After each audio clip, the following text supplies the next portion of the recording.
사랑의 하나님, 2020년 세 번째 날 새벽입니다. 주님께 기도하기 위하여 나오는 새벽길이 춥고 어둡고 위험하지만 벅찬 기대가 있기에, 감사가 있기에 늘 행복합니다.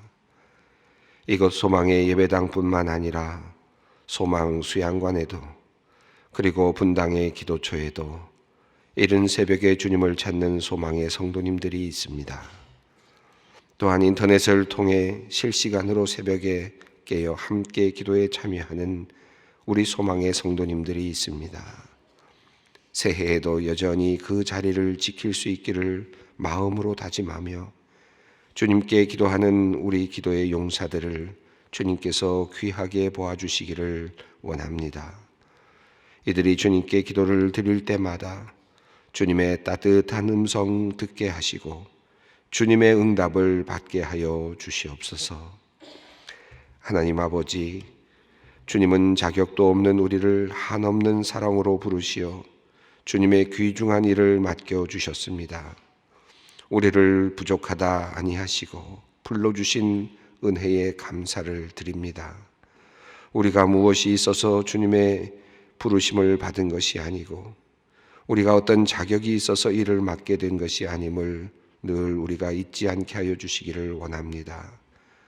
교만한 마음을 갖지 않게 하여 주시고 늘 겸손한 마음으로 자신에게 주어진 일을 감당케 하시며 진실된 마음으로, 가난한 마음으로 주님을 섬기며 세상을 섬기게 하여 주시옵소서.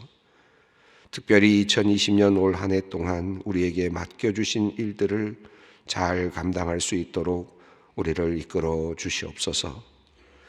하나님, 우리가 해야 하는 일들 중에는 홀로 할 수 있는 일들도 있지만 때로는 함께 해야만 하는 일들이 있습니다. 특별히 우리가 주님의 일을 할 때에, 교회의 일을 할 때에 대부분은 함께 일해야 하는 것들입니다. 서로를 존중하며 의견을 조율하며 이해를 구하며 해야 하는 일들이 참으로 많이 있습니다. 아버지 하나님, 우리에게 마음이 통하는 동역자들을 많이 보내주시옵소서. 함께 일하면서 마음이 기뻐지는 사람들이 우리 주위에 많아지게 하여 주시기를 원합니다. 그래서 하루하루를 살아가는 것이 기대되고 즐거움이 되도록 주님께서 사람들을 보내어 주시옵소서. 아니, 한 걸음 더 나아가 우리가 그런 기쁨을 주는 사람들이 되게 하여 주시기를 원합니다. 다른 이들이 보기에 내가 있음이 위로가 되고 내가 있음이 힘이 되었으면 좋겠습니다. 하나님, 나의 자존심을 지키려고 다른 이들을 힘들게 하는 일들이 없게 하시고 나의 권위나 권한을 지켜내려고 공동체를 망가뜨리는 일이 없도록 하나님께서 우리에게 지혜와 총명을 내려 주시옵소서. 하나님, 2020년에 특별히 우리 성도님들과 주위에 있는 이웃들이 하나님께서 주시는 평안을 풍족히 누리기를 원합니다. 깊은 절망과 외로움에 빠진 이들이 주변에 참 많습니다. 겉으로 보면은 다 잘 사는 것 같아도 그 안에 깊은 공허로 신음하는 이들이 얼마나 많은지 모릅니다. 주님, 그들의 아픔을 바라볼 수 있는 예수님의 마음을 우리에게 허락하여 주시옵소서. 우리 주변에 누군가가 외롭고 힘들어 지쳐 보일 때 그 고단한 마음을 함께 나눌 수 있는 긍휼히 여기는 마음을 우리에게 허락해 주시옵소서. 남의 아픔에 관심조차 없는 무심한 세상이지만 그러나 우리는 그들을 모른 채 하지 아니하고 그들을 격려하고 위로하기를 원합니다. 우리가 힘들 때 주님이 사랑의 손길을 내밀어 주셨던 것처럼 우리도 누군가에게 사랑의 손길을 내밀 수 있도록 용기를 허락하여 주시옵소서. 그렇게 예수님의 사랑을 삶으로 실천함으로 많은 이들이 우리의 착한 행실을 보고 하나님께 영광을 돌리는 역사가 일어나게 하여 주시옵소서. 하나님 아버지, 사랑하는 우리의 자녀들과 다음 세대를 위하여 기도합니다. 믿음으로 사는 자녀가 되게 해달라고 기도하면서 정작 부모된 우리는 자녀들 앞에서 믿음으로 말씀대로 살아가는 모습을 보이지 못하였습니다. 주님, 다음 세대들의 믿음이 약해지고 그들이 말씀을 가까이 하지 않는 것은 부모인 우리가 바른 믿음의 삶을 보여주지 못하였기 때문임을 깨닫습니다. 말로는 하나님의 자녀로 성장하기를 원한다고 하면서도 믿음이 아닌 세상이 요구하는 것에 먼저 반응하고 그것을 가르쳤기 때문입니다. 하나님, 우리의 부끄러운 모습을 주께 아뢰오니 우리를 불쌍히 여겨 주시옵소서. 부모된 우리가 먼저 용기를 내어 세상 속에 믿음의 발을 내딛게 하여 주시옵소서. 그리하여 진정한 평안과 기쁨은 하나님께만 있음을 자녀들에게 보이게 하여 주시옵소서. 2020년 새해에는 우리의 가정에 이런 변화가 일어나게 하여 주시옵소서. 사랑의 주님, 여러 삶의 현장에서 간절히 주님의 이름을 부르는 이들을 위하여 기도합니다. 학교에서 관계의 문제로 고민하고 아파하는 어린 학생들, 자녀들이 있습니다. 주님께서 이들을 위로하여 주시고 그들에게 사랑과 믿음을 나눌 수 있는 좋은 친구들을 허락하여 주시옵소서. 취업을 준비하는 자녀들이 있습니다.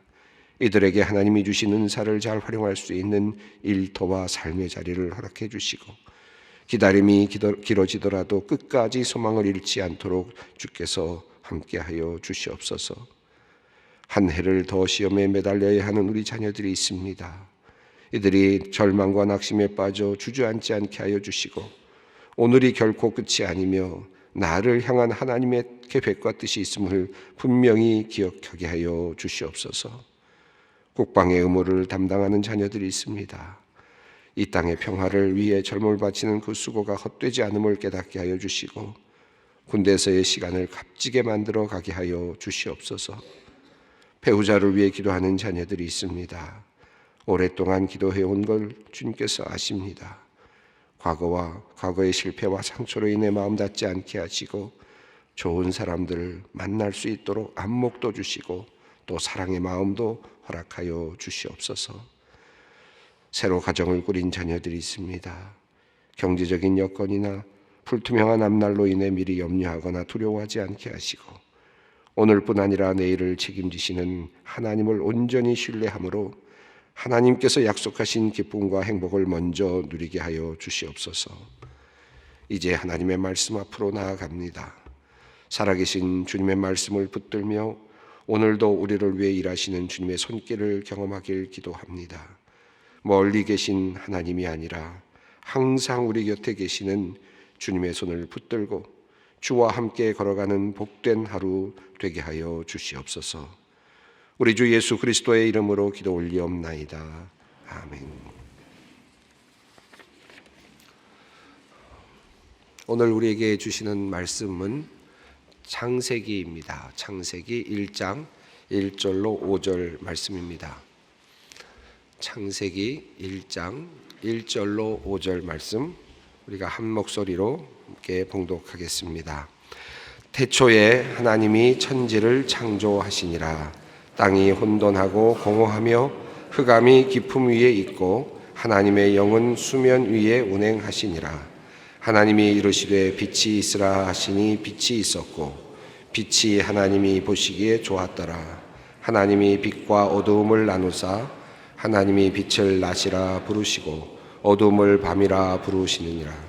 저녁이 되고 아침이 되니 이는 첫째 날이니라. 아멘. 창세기를 시작합니다. 또 2020년 1월부터 창세기를 시작한다는 것이 굉장히 설레이고 또 벅차기도 합니다. 대부분 우리가 신년이 되면 성경 통독을 결심하지 않습니까?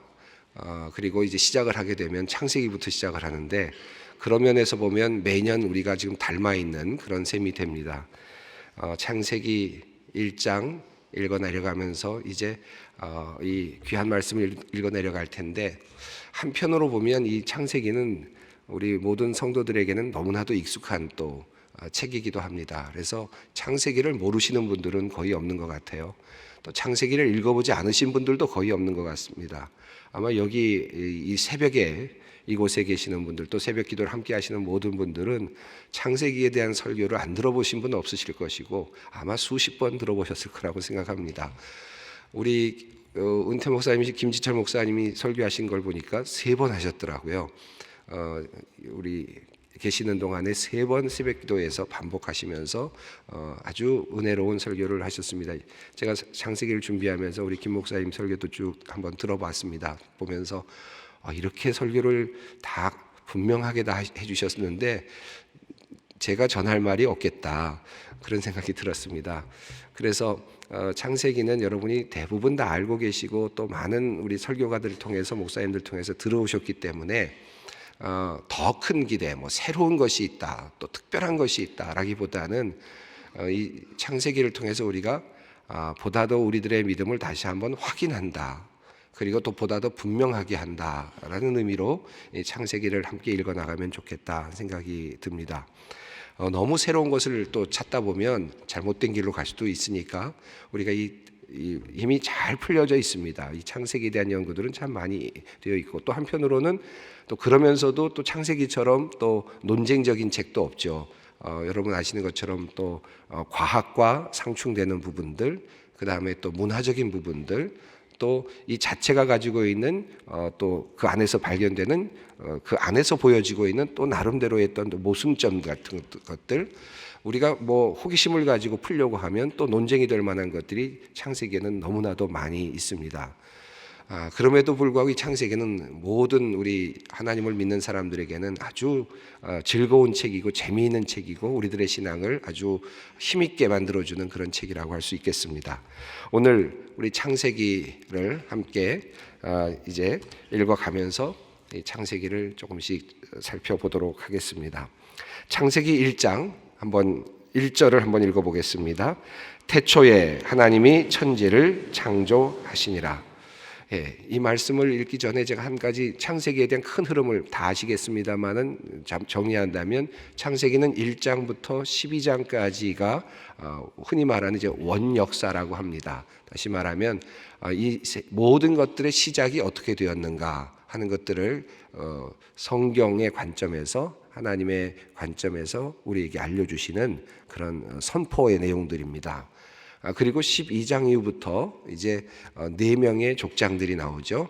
아브라함과 이삭과 그리고 야곱과 요셉입니다. 이 4사람의 이야기가 창세기에 나옵니다. 아주 단순한 구조로 되어 있는데 이 안에 굉장히 많은 내용들이 숨겨져 있습니다. 자, 조금 전에 읽은 이 창세기 1장 1절, 태초에 하나님이 천지를 창조하시니라. 이 1장 1절은 여러분이 너무나도 잘 아시고 외워서 충분히 아시는 말씀이고, 이거 한 절만 가지고도 책이 한 권 책들도 많고 여러 권의 책들도 나와 있을 만큼 이 한 절이 그렇게도 귀하고 의미가 있습니다. 이렇게 한번 생각해 보면 어떨까 제안을 해봅니다. 이 창세기의 1장 1절 말씀이 하나님의 말씀의 첫 부분에 들어있다, 맨 앞에 들어있다라고 했을 때 이 말씀을 우리가 열어서 책을 이렇게 여는 거죠. 하나님의 말씀이라는 큰 책이 하나 있습니다. 성경 말씀인데 성경 말씀을 이렇게 엽니다. 이렇게 여는데 1장 1절의 처음 부분이 태초에 하나님이 천지를 창조하시니라라는 말씀이 있습니다. 자, 이 말씀을 받아들일 거냐 아니면 받아들이지 않을 거냐, 여기에서부터 이제 이 책이 시작이 됩니다. 그러니까 태초에 하나님이 천지를 창조하시니라라는 말씀을 딱 읽고 나서 이건 아니야, 말도 안 돼, 아니면 이거는 있을 수가 없어 라고 생각을 하시는 분이 있다면 이 책을 덮으시면 됩니다. 그렇죠? 그런데 이 책을 읽고 태초에 하나님이 천지를 창조하시니라. 그럴까? 그럴 수 있겠구나. 맞아. 만약에 우리가 맞습니다, 예스라고 말하고 태초에 하나님이 천지를 창조하셨습니다라고 하는 이 말씀을 붙잡고 이제 책을 읽어 내려가기 시작하면 그 다음부터는 모든 것들이 풀려나갑니다. 그러니까 이 대전제입니다. 우리가 믿음 생활을 해나가는 가장 큰 전제가 1장 1절에 있습니다. 우리 믿음 생활의 시작점이고 이제 앞으로 이것을 통과해서 갈 거냐, 통과하지 않고 여기서 스탑할 거냐. 사실은 우리 믿음 생활을 할 때 여기서부터 출발을 사실 해야 됩니다. 근데 이걸 통과를 했는데 통과를 제대로 하지 않고 와서 중간에 가서 자꾸 이제 문제가 발생이 되는 이제 경우들을 우리가 믿음 생활을 할 때 보게 됩니다. 그러므로 1장 1절은 굉장히 중요하다고 볼 수 있습니다. 자, 1장 1절에는 네 가지 단어들이 구성이 있어서 그것이 구성이 되어 있습니다. 하나는 태초에라는 말씀이고, 그 다음에 하나님이고, 그 다음에 천지를 그리고 창조하시니라. 이 하나하나가 아주 엄중한 어마어마한 무게가 있는 그런 말씀들의 대표성을 갖고 있죠. 자, 태초에라는 말씀은 어떤 뜻입니까? 시간의 처음이죠. 태초라는 말은 우리가 구성할 수 없는, 우리가 상상할 수 없는 어떤 하나의 시작점을 이야기합니다. 특별히 이 창세기에서의 시작점은 온 우주를 만드시고 우리 인간의 세계가 만들어지는 바로 그 출발점을 이야기하죠. 그래서 태초라는 말은 하나님에게서는 태초라는 말보다 이 태초라는 개념보다 더 앞서 계시는 분이시니까, 시간의 개념을 넘어서시는 분이시니까 우리는 그분에게 해당됐다기보다는 우리 이 세상과 관련하여서 또 이 세상의 존재와 관련하여서의 어떤 시작점, 시간의 시작, 이렇게 보는 것이 좋겠습니다. 그래서 시간이라고 하는 주제가 하나 나왔고, 천지라는 말은 무엇입니까? 이것은 공간이겠죠. 천지가 어디까지입니까? 어디가 천지입니까? 하늘 보고 땅 보면 천지입니까? 아니면 우주를 보면서 천지라고 말할 수 있겠습니까? 아니면 태양계를 보면서 우리가 천지라고 할 수 있겠습니까? 이 천지의 개념도 우리가 도저히 상상할 수 없는 영역일 것입니다. 이것을 한마디로 그냥 천지라고 했습니다. 그러니까 이 큰 공간, 시간이라고 하는 큰 카테고리와 그 공간이라고 하는 큰 영역, 이 두 영역입니다. 그리고 태초에 그 시점, 시간과 공간의 영역 안으로 들어오시는 하나님에 대한 이야기를 시작합니다. 그래서 시간과 공간 안으로, 우리 안으로 포착되는 하나님에 대한 이야기를 창세기 1장 1절이 하고 있습니다. 하나님이라는 말씀이 주제죠. 하나님이라는 말씀이 주제입니다. 그래서 이 책은, 성경책은 하나님의 책입니다. 하나님이 무엇을 하셨는가? 하나님이 어떻게 우리 인간들을 만드셨고 이 세상을 만드셨고 하나님께서 어떤 일을 해나가시는가? 하나님은 어떤 분이신가? 그래서 하나님이 주제이죠. 성경책은 우리 인간의 주제가 아닙니다. 내가 보기에 하나님이 계시는 것 같더라. 또 내가 연구해 보니, 어떤 인간이 연구해 보니 이런 원칙이 있더라. 이런 과학 조사책이나 어떤 조사책이 아닙니다. 하나님이라고 하는 이 주어, 하나님께서 무엇인가를 하셨다 하는 하나님에 대한 이야기를 쓴 엘로힘으로 얘기되는 이 하나님이라고 하는 분이 무엇인가를 하셨다라고 하는 사실을 알려주고 있습니다. 가장 또 하나 중요한 것은 창조하시니라입니다. 창조하셨다. 여기서 만드셨다라는 것인데, 무엇인가를 지금 만드셨다, 창조하셨다라고 이렇게 설명하고 있습니다. 이 하나하나가 너무나도 귀한 단어인데, 자, 2절과 함께 연결하면서 한번 본문을 보겠습니다. 땅이 혼돈하고 공허하며 흑암이 깊음 위에 있고 하나님의 영은 수면 위에 운행하시니라. 이 창조하셨다라는 말은 무엇인가가 만들어졌다라는 것인데, 우리가 여기서 두 가지를 하나 생각할 필요가 있겠습니다. 첫 번째는 질서로 만들어졌다라는 뜻이니까 하나님께서 무엇인가를 지금 만들어내셨다, 질서가 만들어졌다라는 것인데, 우리가 이제 그것을 선택할 것인가 하는 거죠. 누군가에 의해서 무엇인가가 만들어졌다고 나를 볼 것인가, 아니면 그냥 우연히 만들어졌다고 우리가 볼 것인가 하는 두 가지 관점에서 우리가 결정을 해야 되겠죠. 창조하셨다라는 말 속에 우리가 선택해야 될 것이 이 두 가지라고 생각합니다.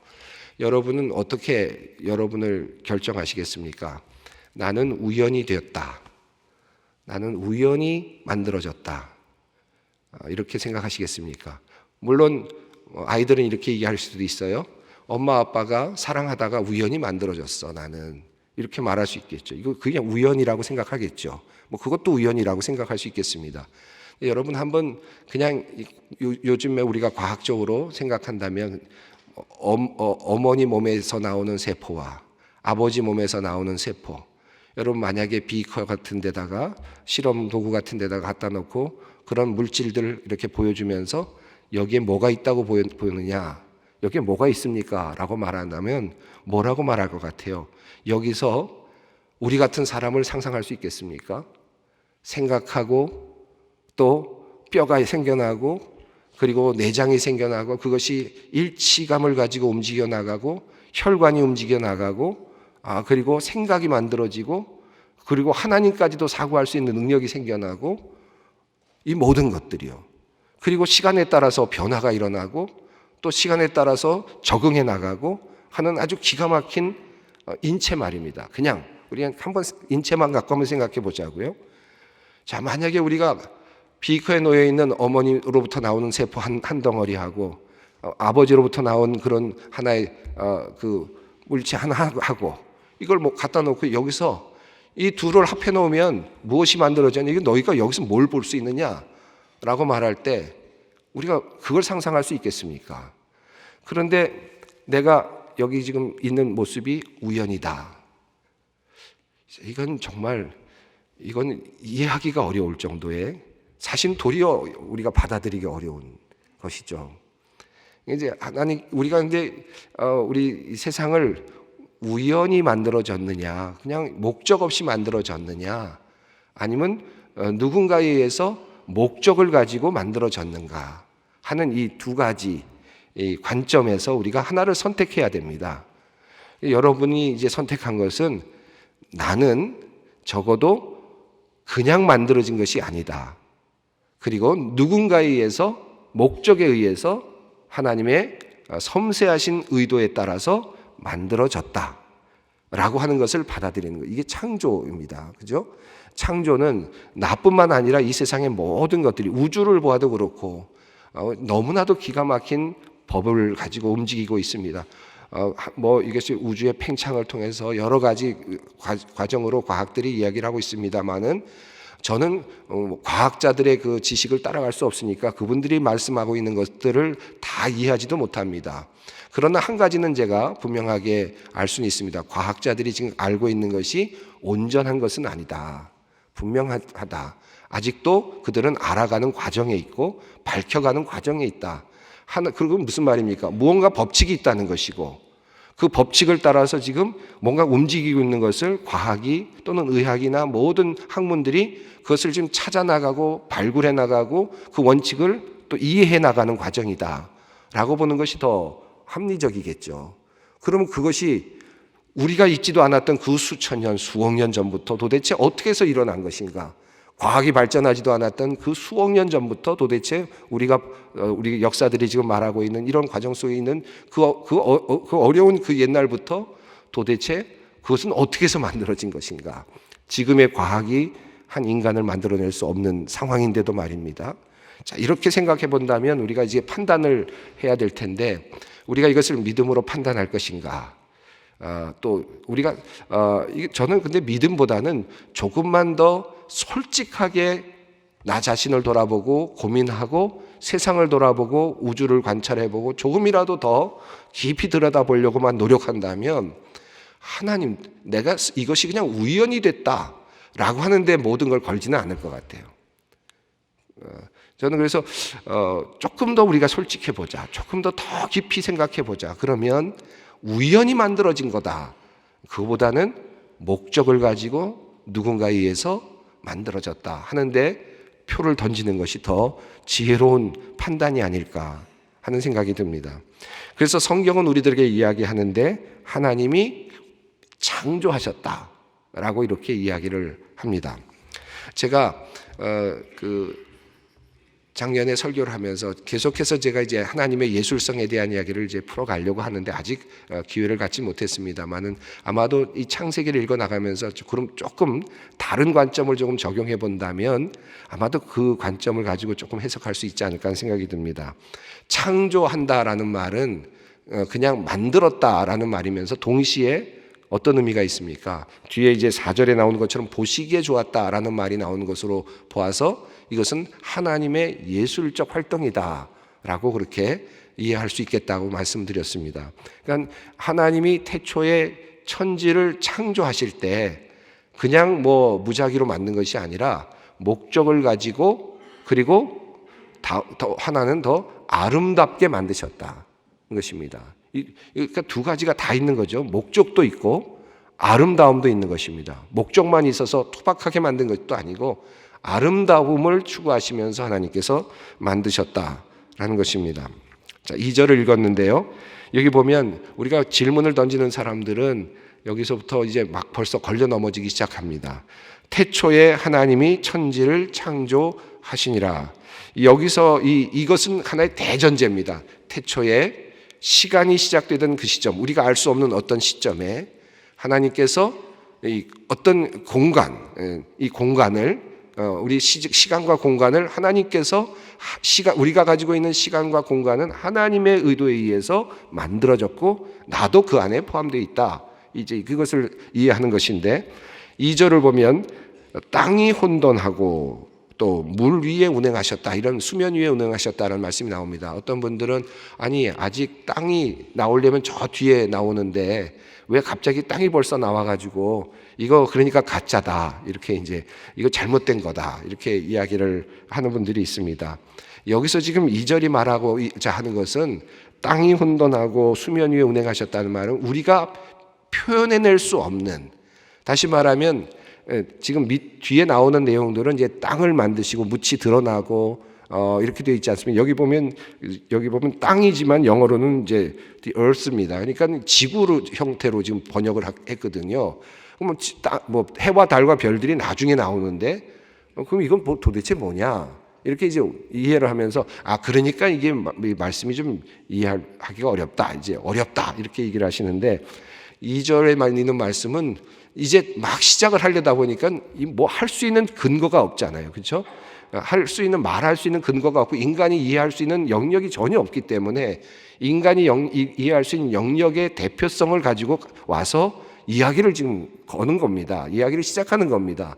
그러니까 아무것도 없다, 그냥 이렇게만 이야기하기에는 너무 이해하기가 어려우니까 땅이라는 표현을 하면서 혼돈하고 공허하고 그리고 흑암이 있었다, 이렇게 표현하고 있는 것이죠. 물이 있었다, 이렇게 표현하는 겁니다. 그러니까 땅과 물이 그때 만들어졌다, 이미 있었다. 그러니까 물로부터의 존재가 아니다, 이렇게 이야기하는 것이 아니라 뭔가 하여튼 이 전의 단계를 지금 설명을 하고 있습니다. 여기 보면 혼돈했다라는 말이 나오고 공허했다라는 말입니다. 그러니까 혼돈하다는 말은 지금 형체가 없다는 뜻이고요. 그리고 공허했다는 말은 비어있다는 뜻입니다. 그러니까 형체도 없고 비어있고, 그런데 땅이겠습니까? 그게, 그죠? 땅은 이미 형체가 있고 비어있지 않죠. 그러니까 이 땅이라는 것을 어떤 표현을 하기 위해서 지금 형체도 없고 그리고 비어있고 그리고 어둡고, 어둠이 심연 깊이 있다, 길이를 알 수 없을 만큼 깊이 어둠이 잠겨져 있다, 이렇게 표현을 했습니다. 그런데 여기 재미있는 표현이 나오는데 하나님의 영이 수면 위에 운행하셨다라고 표현합니다. 여기 오늘 시간이 제가 다른 말을 많이 하다 보니까 좀 많이 간 것 같은데 운행하셨다라는 표현이 나오는데, 이 운행하셨다라는 표현은 품고 계셨다라는 뜻입니다. 품고 있다, 모든 걸 덮듯이 완전히 품고 있었다라는 것입니다. 근데 저는 이 2절이 굉장히 참 의미가 있어요. 저에게는 오늘 저는 그 얘기를 좀 드리고 싶습니다. 천지를 창조하셨다라고 했을 때 이것을 우리가 예술가, 하나님은 예술가라고 한번 생각해 보십시다. 하나님은 예술가이시다. 자, 그러면 하나님께서 예술가로서 활동을 시작하기 전에 하나님은 무엇을 하셨을까요? 하나님은 2절에 따르면 그 어둠과 수면과 형체도 없는 것과 그리고 비어있는 그것을 무엇하고 계십니까? 하나님은 지금 품고 계셨다. 이 말씀입니다. 그게 무슨 말일까요? 예술가로 말하면, 이건 저 해석입니다. 예술가로 말하면 작품을 구상하고 계셨다. 그 재료, 형체도 없는 재료, 그리고 비어있는 재료, 그리고 어두운 재료, 끝을 알 수 없는 재료, 아무것도 없는 그 재료를 지금 재료라고도 할 수 없는 그 재료, 그죠? 그것을 이제 물로, 땅으로 이렇게 표현한 것입니다. 그런데 그것을 지금 어떻게 하고 계십니까? 하나님이 품고 계셨다. 이 기간이 얼마 기간일까? 우리는 알 수 없죠. 시간 있기 전의 이야기를 지금 이렇게 표현한 것이니까 사실은요. 그러면 이게 뭘까? 하나님은 이 시간이 존재하기 전에, 공간이 존재하기 전에, 이걸 우리로 표현해 봅시다. 내가 존재하기 전에, 내가 어머니 뱃속에서 어떤 세포와 세포의 만남으로 존재하기도 전에, 내가 태어나기도 전에, 내가 잉태되기도 전에, 형체도 없고 비어있고 아무것도 없었던 그곳에, 거기에 하나님의 영이 어떻게 있습니까? 품고 있었다. 그래서 고백하지 않습니까? 내가 잉태되기 전에 하나님께서 나를 보셨으며 작품이 구상되는 겁니다. 이게 하나님의 창조의 신비죠. 우리 오늘 시간이 많이 갔으면 죄송합니다. 오늘 시작하니까 오늘 이제부터 우리가 창세기를 보면서 오늘 이 말씀을 한번 붙잡고 나가보겠습니다. 우리 수면 위에 운행하셨다. 아무것도 없는 그곳에서 나를 품고 계시고 나의 작품을 구상하신 그 하나님의 그 창조적 출발, 그 출발을 생각하시면서 한번 오늘 기도의 자리로 나갔으면 좋겠습니다. 특별히 나 자신, 우리 가족, 비참하다, 또 아무 의미 없다, 이렇게 생각하지 마시고 하나님은 이미 아주 창세전에 아무것도 없던, 내가 존재하지도 않던 바로 그 자리에서 이미 하나님께서는 나를 위한 계획을 구상하고 계셨다는 사실을 생각하면서 올 한 해를 한번 의미 있게 받아들이면서 오늘 시작했으면 좋겠습니다. 우리 함께 주님 가르치신 기도를 드리겠습니다. 하늘에 계신 우리 아버지 이름을 거룩하게 하시며 아버지의 나라가 오게 하시며 아버지의 뜻이 하늘에서와 같이 땅에서도 이루어지게 하소서.